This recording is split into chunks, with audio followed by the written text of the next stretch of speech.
Welcome to iLectureOnline. In this example, we're going to try to find the radius of gyration for the very same area that we did in the previous video, but in this case relative to the y-axis. But in other words, if we took all this area of this figure and squished it down into a narrow strip, where would I have to put the strip? How far away from the y-axis, such that the moment of inertia of the strip is the same as the moment of inertia of this area right here. Of course, the area of the strip must equal the area of the original figure that I have. Now remember that from the previous video we calculated the area, and the area happened to be 1/3, and that would be the width times the height, W times H. So it would be 1/3 the area that it would have if this had been a rectangle. All right, we make the area of the strip the very same amount, and then where would I have to place it? How far away from the y-axis, such that the moment of inertia of the strip would be the same as the moment of inertia of this area here. How do we do that? Well, first of all, we need to find the moment of inertia of this area here relative to the y-axis. And that, of course, can be found by taking the integral of the distance to the y-axis of any small area element. Here we have a small area element dA.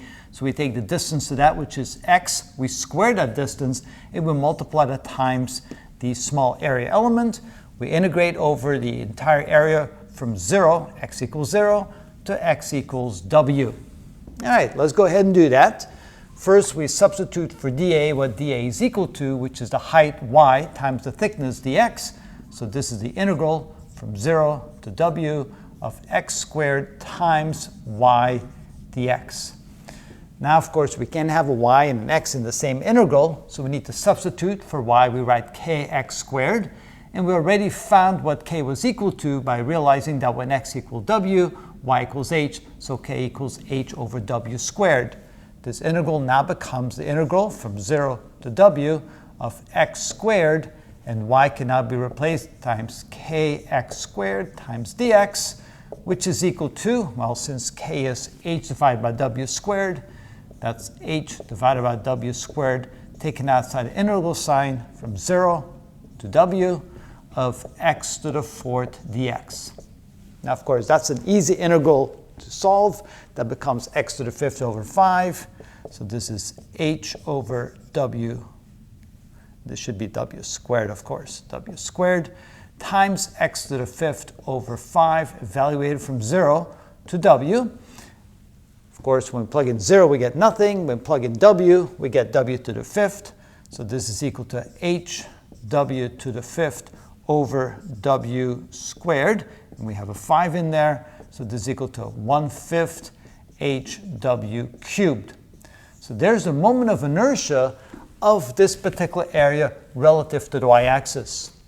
Now that we have that, now we can say, well, we know that the moment of inertia of the y-axis, or of the area relative to the y-axis, should be equal to the radius of gyration squared times the area of that particular strip, or in this case, the particular area right there. It's the same thing.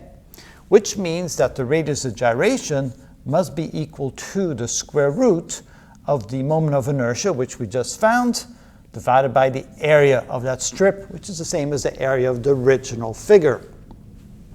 So this is equal to the square root of Iy, which is 1/5 hw cubed, divided by the area, which in the previous video we found to be 1/3 wh.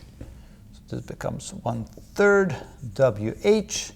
We can do some simplification. The h's cancel out. This becomes w squared over 1.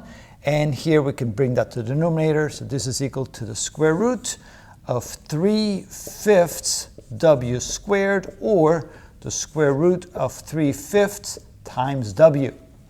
Now, with a calculator, let's find out what the square root of 3/5 is. That's 0.6. So 0.6, take the square root, gives us 0.775. 0.775 times w, which means that's exactly where we would want to place a strip, so that the moment of inertia of the strip is equal to the moment of inertia of the original figure.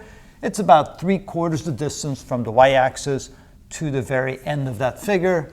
The very end, of course, that's the W, distance W away. So it's about a little over 3/4 W. And that's how it's done.